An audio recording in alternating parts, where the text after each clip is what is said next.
Hello and welcome back to the channel, guys, or welcome for the first time if you're new here. For those who know me, I'm a big fan of the Wheel of Time. I pretty much exclusively read it usually, but I decided recently to dive into some of Brandis Sanderson's works to see if I could enjoy those in the same manner, potentially, after hearing so many good things from friends and people on Twitter. So I decided to start with Mistborn, and I thought I'd do, maybe not a review, but just a discussion of my experience with the book. I'm not a booktuber, so if you want to see more of this content, please do let me know. If it performs well, I'll probably make more videos about the second and third book, and potentially more of the cosmere moving forward. But for now, in this video, we are talking about The Final Empire by Brandon Sanderson, the first book in the Mistborn series.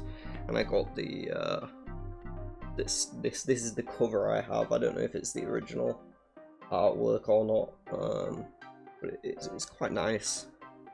It's got this sort of shadowy, misty, I think the art style it reminds me of, it's a board game called Unearth, which I actually have.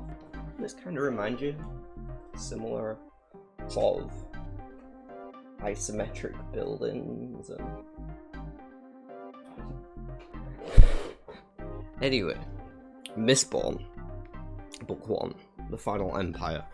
And finally, just before we get into the nitty-gritty, spoiler warning for the first Mistborn book. I'm gonna be talking about things that happened within Mistborn, The Final Empire, so if you haven't read this book, beware. This isn't a review to help you decide whether you want to read the series. This is for people who know the series and want to know my thoughts on it. So, when it comes to world building and general theme, I found that Brandon's writing style is very easy reading. I really had to go back and reread paragraphs like you do in some novels. And it all made relative sense to me on the first time through. It's both a pro and a con, but in terms of the world building, I'd say it's a pro because it gave me a very vivid description of the world that allowed me to envisage the ash falling and the bright red molten sun that's always there. The imagery around the pits of Hassan, like I could appreciate Kelsey's apprehension of tight spaces. You know, that sort of imagery was really well done. And some of the epigraphs description of the old world was a bit more flowery, and that made sense because it was written from the point of view of an actual character. So I get that, and I really liked the epigraphs. I thought they built and added onto the world in a better way than the main text did, possibly. I found them to be one of my favourite aspects of the book. And it then became an actual plot point in the book later on, which was nice as well. But the world building and the theme, the idea of the setting being one where a Dark Lord won, and he's been ruling ever since, that's a really cool concept, and I like the idea of exploring it here. I think it's explored in a good way, in a somewhat realistic way. However, the amount of power that the Lord Ruler has doesn't seem to feel proportionate to what he should have if he's managed to control the world for 1,000 years.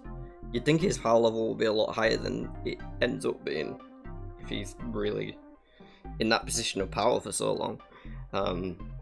But maybe that's part of the commentary the series is intended to make.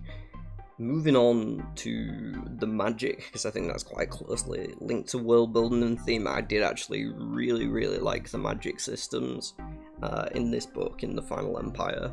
The allomancy is the one that's gone into most detail, of course. There are 8 base metals and 3 or 4 extra ones on top of that, and I'm sure there's probably more because there's 2 books left and we haven't learned everything at this point.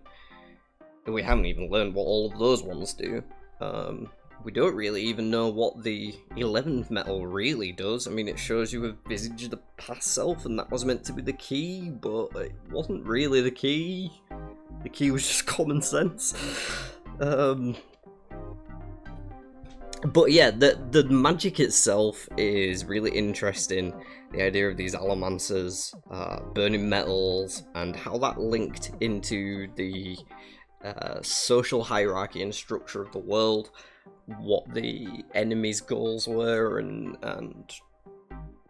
their points of weakness as well. As a result, everything was sort of built around the magic system and stems from that.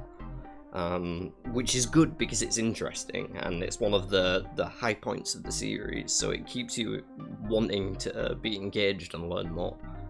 The feruchemy didn't get as much detail in this book. I'm hoping we go into more detail of that, and I'm sure we will, because it seems like Vin has some ability to use it herself, as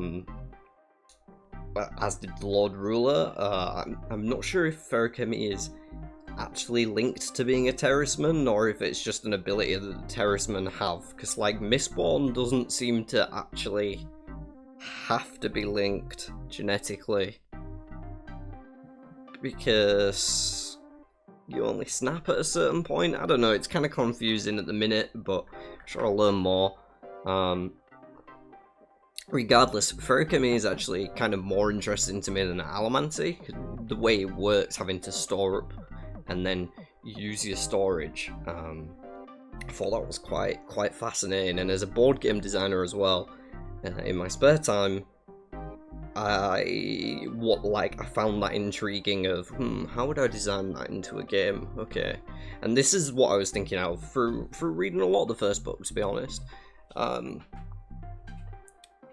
the feruchemy did really intrigue me in that part, and thankfully the main way we get to learn about feruchemy is through one of my favourite characters so far, and that's a great segue right there. So we'll move on to characters, and I'll talk about that character that introduces to feruchemy, who is Sazed.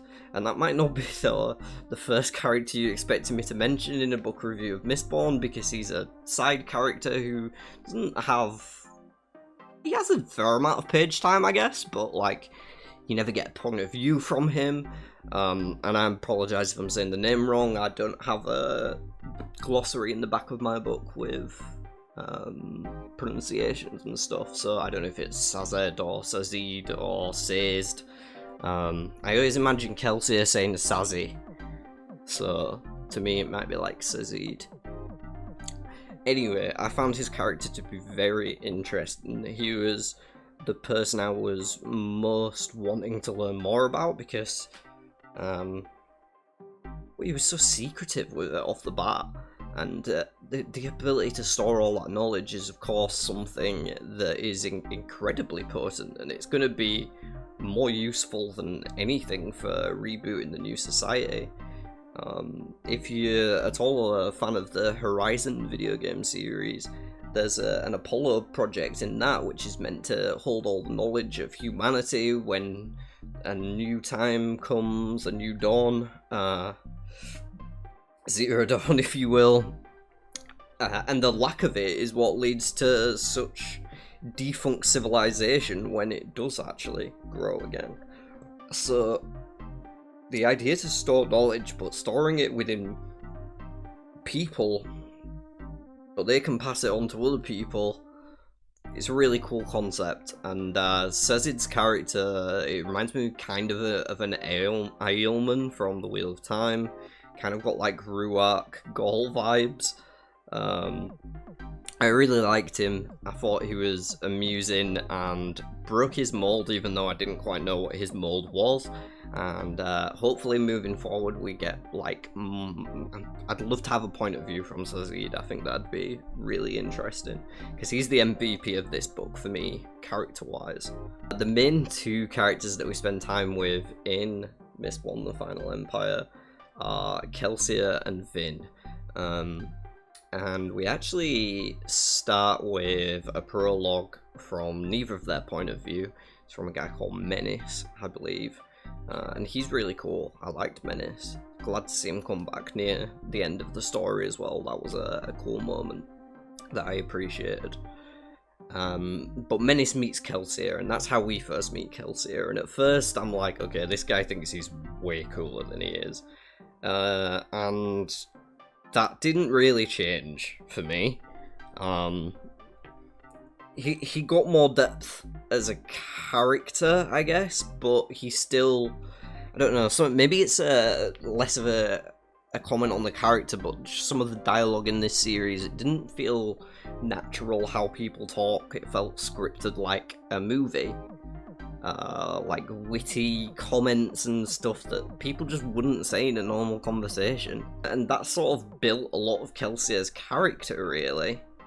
But if you took the sort of comical, arrogant part away from it, what's left is actually quite an interesting character. Someone who survived something unsurvivable and has, I don't know, made a positive change in his life since then. It's definitely, there's aspects to Kelsey's character that I can appreciate. I think they're undermined by his foppishness. The smiling all the time is cool. I don't mind that. It's just I don't know, the way he thinks he's so cool. But like, your big plan was to die. I don't know how. I don't know, bro. Like, yeah, I'm not gonna say any more on Kelsier. Someone on Twitter said that he's the type of character that gets more interesting once he's off page. Now that he's dead, obviously, and I can see that being a thing for sure, because his memory is probably more important than he was. But Vin is the other main character that we spend a lot of time with. The majority of time with, and the protagonist of the series, really. I assume she's the hero of ages, but we'll find that out later. Vin is kind of annoying. I understand her, because she's had a very tough life, and she just wants to survive, and I get it, but like, and I think this is a criticism I have of many of the characters, not just the humour, but they also all feel kind of stupid. Like, I feel like most of the realizations and connections in this book, which is the biggest weakness of it for me, are easy to reach. Like, it didn't feel difficult to figure out that the Lord Ruler was a Ferrochemist as well as an Allomancer, or that he might be the past hero of ages, although that turned out not to be the case. But you know, it wasn't that big of a realization when it did get revealed that he was actually the Rashate guy. It was just like, oh, okay, that affects nothing really, other than the way he's treated his own people is a contextual thing, but it affects nothing in the grand scheme of things. And so while I understood Vin, I didn't find myself that interested in her. She was dumb a lot of the time. Like, I thought things could have gone a lot worse for her than they did. She was kind of lucky to come out in the position she did after making some of the decisions she made. And I get it, she's young, she's just a stubborn kid, and that's probably how the characters at the start of the Wheel of Time acted, but I read that as I was a much younger preteen, you know, so I think that could have a lot of impacts on it. And for a younger person reading this book, Vin and Kelsier might seem cooler or more relatable.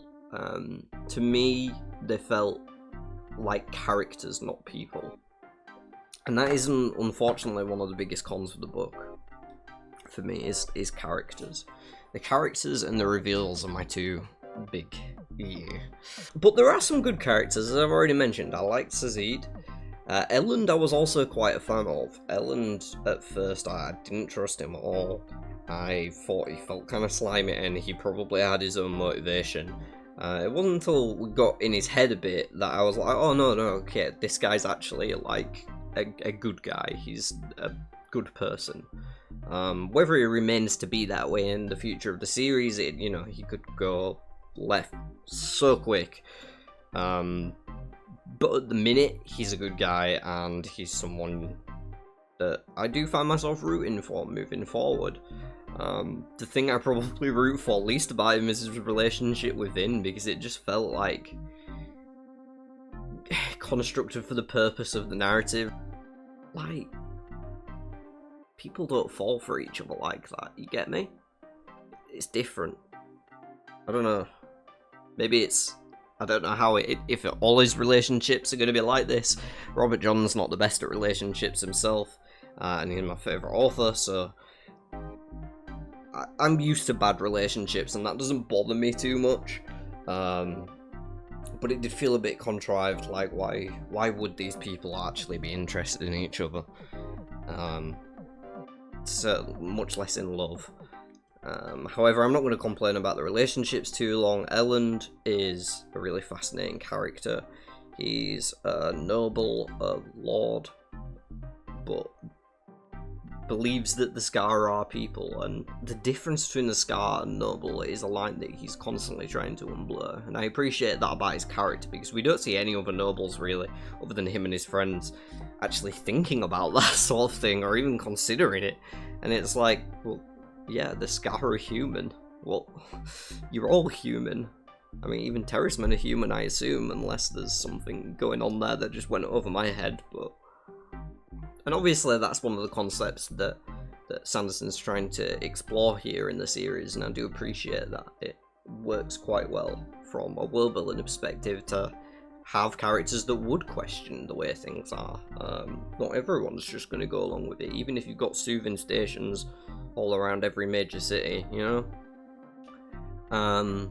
Moving on from Elend, I'll give an honourable mention to another noble. Kliss I thought was a really cool character, and I didn't see... I didn't get, like, notice that she was an informant. I thought she was just dumb gossip. So, like, she fooled me. Honourable mention to Kliss for actually being effective at her job, basically. But moving on to the thieving crew, we've got Ham, Breeze, Dox, Renew, I guess, or Renault, however you say it, the Candra, Spook Lestibons. I don't know why they call him Spook when he's got such a fabulous name, Lestibons. It's amazing, but Spook and Geddon, who dies a fair bit into the book. These characters aren't really given too much to do. They all have a part in the team, but you only get little bits of their POVs and how they think about things, and they're definitely, like, they're side characters in the story. They don't have their own... Like, they're interchangeable with... I got confused between Ham and Dox a fair bit, even though I immediately took a bit of a liking to Ham. And then I got worried that because I liked him, that meant he was probably going to betray them, because I was in Vin's mindset of, okay, you're telling me every 2 pages that people get betrayed. I'm waiting for a big betrayal in this story. And maybe that's one of the things that left me feeling flat as well, because there wasn't really a big betrayal in the story, so, like, maybe there will be in the future, and I know this is part of a trilogy, it's not a standalone book, necessarily, but if you tell me in, like, the first 10 chapters of a book that there's going to be a betrayal, and then don't, like, it's a bit of a Chekhov's gun moment. So, the thieving team, Breeze is a bit of a knob, Doc seems cool, Ham seems cool, maybe ask too many questions. I do like asking questions, I understand that, but he thinks a little too much, and I think it could be dangerous for him. Dox is chill, Spook is a cool character, but I don't understand him the vast majority of the time, and I think that does it affects my enjoyment of him as a character, because I don't always know what he's saying.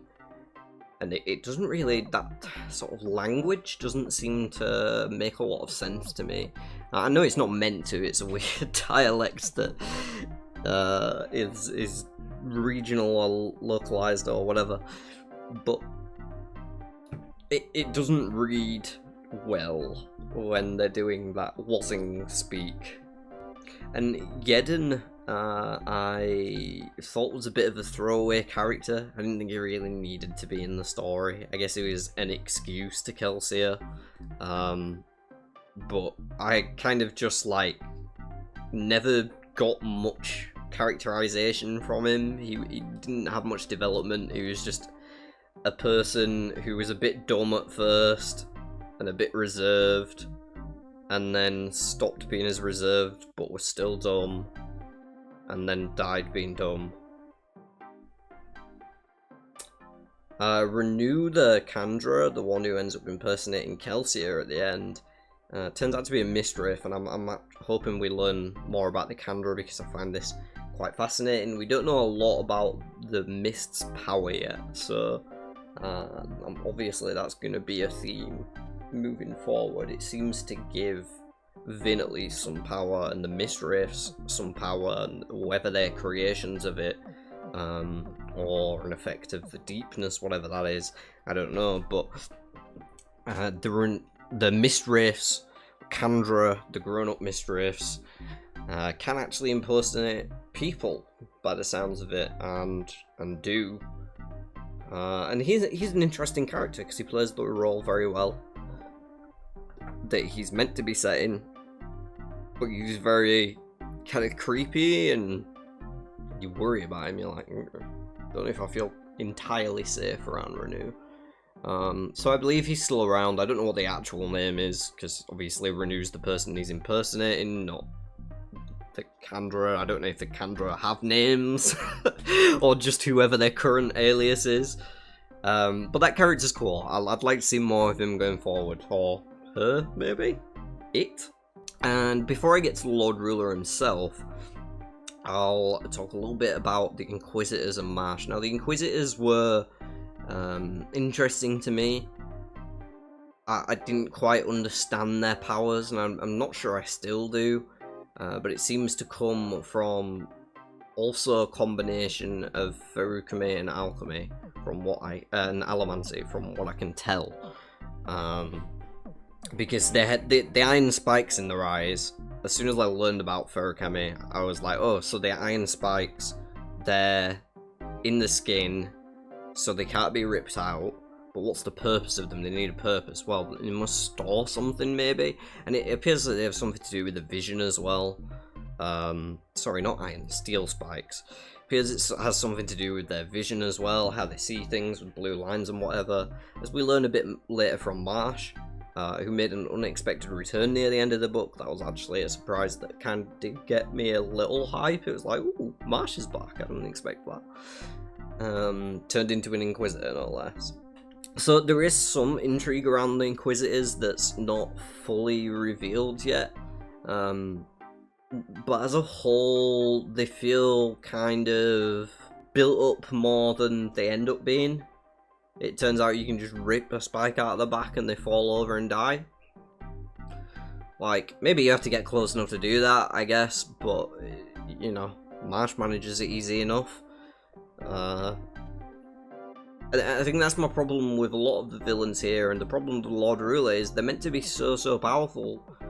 These people that we're following shouldn't be able to defeat them as easily as they do. Otherwise, why has this not happened in the past 1,000 years? Like, it would have happened by now already if it was that easy to just... You just have to take off his bracelets and the Lord Ruler falls over and melts into dust. Why did no one ever take off his bracelets before? You've had 1,000 years and it took that long to realise? Okay. Mini rant over. The Lord Ruler as a character is a bit more interesting than some of the others. Obviously, he's both an allomancer and a feruchemist, which I predicted pretty much in the first description of Ferrochrome that we get is where Sazid is telling Vin that they can store things up and reuse them later. And he mentions a couple of offhand things. He's like, we can use physical strength or speed or even our age. And I was like, oh, okay. So the Lord Ruler, age, lives forever. He's a ferrochromist. That just clicked straight away for the age thing. And then that as a result removed a lot of the intrigue surrounding the Lord Ruler for me, because I was already working with the full set of knowledge, basically, at least in my own head. That was the theory I was running with, so it made sense for me. And the rest of the mystery surrounding him fell flat because of that, really. The room, the secret inner room at Critic Shaw, when they found an Inquisitor inside the first time, I was thinking, oh, so maybe this is where the Inquisitors are made. But I suppose that makes sense because the Inquisitor would also go to the, I'm going to call it the Ferrochrome lab until further notice. They would also go there to recharge their powers if they're ferrochromists as well, and they do seem to talk about resting a lot, so that makes sense, because how would their body survive with iron spikes in it if they weren't constantly using a charged and burnt pewter? They wouldn't be able to, like, just live like that. I don't think there's anything supernatural going on with them outside of the magic systems that we've already seen. There might be a third magic system or even fourth introduced in future books, and that might come out that I was wrong, but from what we've seen the Inquisitors do, and the Lord Ruler, it all appears to be within the constructs of systems that were introduced in this book. And I think the result of that is that it's very easy to figure these things out ahead of time. Unless you're not paying any attention at all, it's gonna make you feel like the characters are a bit stupid because they're not understanding things at the same rhetoric as you are, and you're a person who doesn't live in this world, so how are you understanding it better than them? That doesn't really make sense. The Lord Ruler, by the end of the book, is gone. I kind of thought that that would be the arc of the full trilogy, getting rid of him. It happened more easily than I was expecting, so I guess that's a job done and we get to move on to some other stuff now. But the main question it leaves me with is, so obviously at the end you meant to have a bit of intrigue around, oh, you don't understand what I do for us, is something the Lord Ruler says, and something like that anyway. And I assume he's talking about the deepness, whatever the deepness was that won all those years ago, that took over him, maybe? That he's been fending off, and there's also meant to be intrigue around, where's all the atium, because because they've been stockpiling it, but it wasn't in the treasury where they thought it was. So they're like, where's the atium gone? Obviously he's been using it to fight off the deepness all these years. He's just built a horrible society around it, and justified it in a terrible way, but that's my theory, yeah. The Lord Ruler's been using the atium and possibly one of the other metals that we don't know about to fight off the deepness all this time. And I'm sure we'll see that in future books. I think the deepness could have something to do with the mist. Well, I think it's quite heavily implied that it does, that the mist and the deepness are linked somehow. I think the ash and the sun are more linked to the Lord Ruler, so it'll be interesting to see if that imagery shifts in the next book. But the mist seems to be more connected to the deepness, whatever that is, than it does to the Lord Ruler. So yeah, the Lord Ruler character-wise kind of fell flat for me. Didn't feel like a great villain. Didn't feel like he had the power that the history of the world suggests he should have. So moving on to plot in general. The main plot is quite well done. It's fast-paced enough that you can keep up with it. without getting like bogged down in the details, and each chapter's sort of like, oh, I want to know what happens in this chapter, because it's moving forward quickly enough. The pacing is really good. I'll say that for sure with Brandon Sanderson. His pacing is fantastic. The main plot of the heist, they're trying to steal the ATM from the Lord Ruler, but they're just trying to overthrow him basically. That's cool.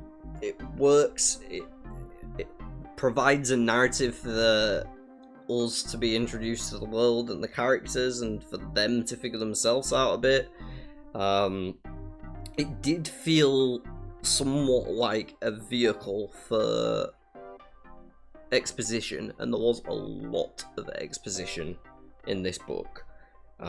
Basically all of Finn's training on apprentice duty is exposition of explaining these systems, and I almost feel like Brandon wanted to write a textbook but didn't think he could sell a textbook on a made-up magic, so he wrote a story around it instead. Is exposition heavy? I don't mind it so much. It comes through the characters, but mainly this book is about learning the magic systems of the world, and the actual plot probably isn't that relevant. At least moving forward, I don't see that the plot of this book could affect the rest of the series in much of a relevant way at all. The magic-based mysteries, of course, I've mentioned already, fell a bit flat for me. I understood things too early, I think is the thing. If I can like predict a reveal that happens more than 5 chapters ahead of it, then you've made it too obvious to me. Way too obvious. And that was the case with a lot of this. It was painstaking. It was like, oh, notice the thing, notice the thing. Have you noticed the thing? I know you noticed the thing, didn't you? Did you remember to notice the thing? And that's what it felt like to me a lot of the time, especially with the magic system, or the mystery surrounding it at least. The balls and the intrigue I actually found to be one of my favourite parts of it, and that kept me interested, because I didn't quite understand the motives behind each character. I didn't know why these nobles were doing this or that or whatever, and that kept me interested enough to keep wanting to read about it. And I was glad that we actually spent a fair bit of time at those balls, because it's not the sort of thing that I would expect to enjoy in a book. It's the intrigue side of things is nice to me, but it depends how it's written, and it's written in Mistborn in quite a Deus Ex Machina fashion, if you're a Wheel of Time fan. Very much the Game of Houses or the Game of Thrones, and it works well. It fits within the world and the setting that Sanderson's established. So the balls and intrigue were a high point of the plot for me, and made Vin's character more interesting than she would have been otherwise. I think that is pretty much everything I have to say about this book. So if you did like this discussion review thing, then let me know. Leave a comment down below, and if this video does well, I'll continue making content on it. It's basically how this works. For now, I'd probably rate this as 3 stars, 6 out of 10. It had moments and lines and parts that I really appreciated, enjoyed, but it fell a bit flat for me on the reveals and some of the way the dialogue was constructed. Took me out of the story a little, which can be problematic. So I think I'd give this like a 6 out of 10, 3 stars. I'm not like a booktuber. I don't rate books usually, but I figured I should for some reason. Anyway, leave a like on the video and a comment down below, as I already mentioned, especially. Let me know your thoughts on Mistborn 1 and all the things I'm wrong about, and please don't hate me too much for kind of dunking on it in certain sections of this review. I make plenty of Wheel of Time content if you're a Wheel of Time fan, so check out my board game, which you can play for free online, and check out my animated rap videos about Wheel of Time as well. until next time. God, I usually say Tai'Shar, but that's a Wheel of Time thing. How do I close this out?